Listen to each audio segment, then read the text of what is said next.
আসসালামু আলাইকুম viewers, welcome back to my channel. আজ আমি আপনাদের সাথে শেয়ার করব আপনাদের ড্রেসকে আরেকটু বেশি আকর্ষণীয় করার জন্য কিভাবে আপনারা এই সুন্দর ডিজাইনের শুঁ বোতামগুলো তৈরি করবেন। আশা করছি ইনশাল্লাহ আজকে ভিডিওটি আপনাদের কাছে খুবই ভালো লাগবে। তো ভিডিওটি শেষ পর্যন্ত দেখার অনুরোধ রইল। প্রথমে এখানে আমি শুঁ বোতাম তৈরি করার জন্য বিভিন্ন রকমের বিভিন্ন সাইজের কাপড় কেটে নিয়েছি বোতাম অনুসারে। আর আমি বোতাম নিয়েছি এখানে বিভিন্ন সাইজের এবং বিভিন্ন কালারের, তবে কালার কোনো সমস্যা না, যে কোনো কালার হলেই হবে। আর এখানে আমি ফাইবার নিয়েছি। এই ফাইবারটা আপনারা লেপ-তোশকের দোকানে পাবেন। আর যদি ফাইবার না থাকে সেক্ষেত্রে আপনারা ঘরে থাকা তুলো দিয়েও করতে পারেন, অথবা এগুলো ছাড়াও আপনারা করতে পারবেন, এটা হচ্ছে অপশনাল। তো এখান থেকে আমি কাপড় সিলেক্ট করে নিচ্ছি। আপনারা কিন্তু আপনাদের ড্রেসের সাথে ম্যাচিং করে আপনাদের পছন্দ মতো কাপড় নিয়ে নেবেন।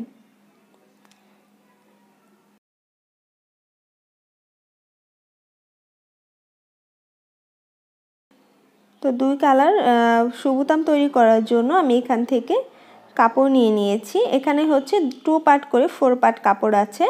আর এটা চওড়া 1.5 ইঞ্চি পরিমাণ এবং লম্বা 1.5 ইঞ্চি পরিমাণ এই কাপড়টা নিয়েছি। আর বোতাম অনুসারে কিন্তু এই কাপড়টা কম বেশি হবে।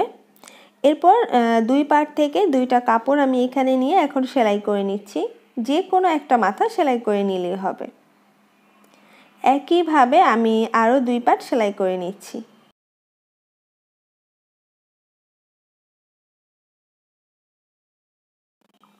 তো সেলাই করার পর এই যে দেখতে পাচ্ছেন ঠিক এইরকম হবে। এখন যেটা করব, এটার বিপরীত দিকে ভাঁজ করে নিচ্ছি। এই যে দেখতে পাচ্ছেন ঠিক বিপরীত দিকে এভাবে রাখতে হবে। রাখার পর এখন আবার সমান করে নিতে হবে, দুইটা সমান করে নিতে হবে।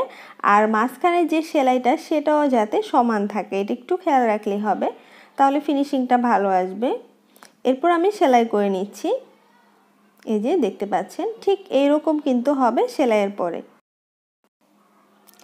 এখন আমি বোতাম নিয়ে নিচ্ছি। এই যে ঠিক এখান থেকে এরকম একটা বোতাম নিয়ে নিলাম। আপনাদের ঘরে থাকা যে কোনো বোতাম দিয়ে আপনারা করতে পারেন।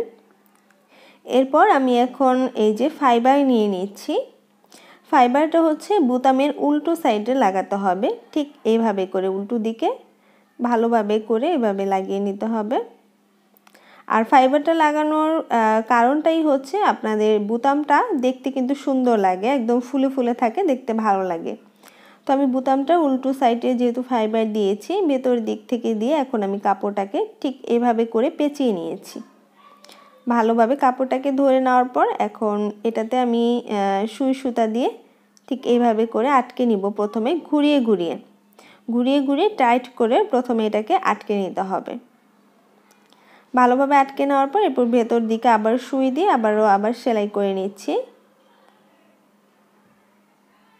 ঠিক এভাবে ভালো করে সেলাই করতে হবে যাতে করে আবার কাপড়টা খুলে না যায়। এরপর আমি এখানে কেটে নিচ্ছি, কিছুটা বাড়তি রেখে কাটতে হবে। কাপড় কিছুটা বাড়তি রেখে কেটে নিচ্ছি। নেওয়ার পর এখন আমি এখানে একটা গিট দিয়ে নিচ্ছি। তৈরি হয়ে গেল 2 কালার শুঁ বোতাম, খুবই সহজে। আর আগেটা তো ফাইবার দিয়ে দেখালাম, এখন ফাইবার ছাড়া কিভাবে তৈরি করবেন সেটা দেখাচ্ছি। এই যে দেখতে পাচ্ছেন এখানে আমি একটা বোতাম নিয়েছি আর বোতামটাকে ঠিক মাঝ বরাবর বসিয়ে নিয়েছি। মাঝ বরাবর কাপড়ের মাঝ বরাবর বসিয়ে নেওয়ার পর ঠিক এইরকম হবে। এরপর কাপড়টাকে এভাবে হাতের সাহায্যে ভালোভাবে ধরে নিতে হবে। ধরে নেওয়ার পর এখন একইভাবে এই যে সুতাটাকে এভাবে পেঁচিয়ে দিতে হবে। সুতাটাকে কিন্তু ভালো করে টাইট করে পেঁচাতে হবে। এরপর এখানে ঠিক এভাবে করে সেলাই করতে হবে। আপনারা সেলাইটা একটু ভালো করে খেয়াল করলে বুঝতে পারবেন। এটা হচ্ছে কিন্তু ফাইবার ছাড়া।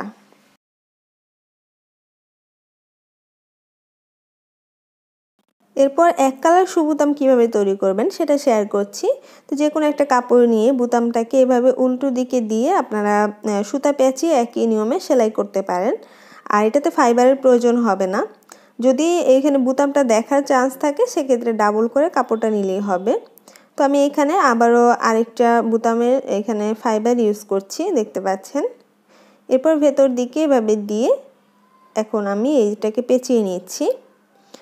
তো প্রথমে সুইটাকে আমি ঢুকিয়ে নিলাম, নেওয়ার পর ঠিক এভাবে করে পেঁচিয়ে নিতে হবে সুতাটাকে। আর এখানে কিন্তু আমি বাঁ হাতের দুইটা আঙ্গুল দিয়ে ভালোভাবে ধরে রেখেছিলাম টাইট করে। এরপর এইভাবে করে কয়েকটা সেলাই দিলেই হয়ে যাবে। এখন আমি কেটে নিচ্ছি। তো এই যে দেখতে পাচ্ছেন খুবই সুন্দর কিন্তু সুবোতাম হয়ে গিয়েছে। আর এখানে ভালোভাবে গিট দিয়ে তারপর সুইটাকে খুলে ফেলতে হবে।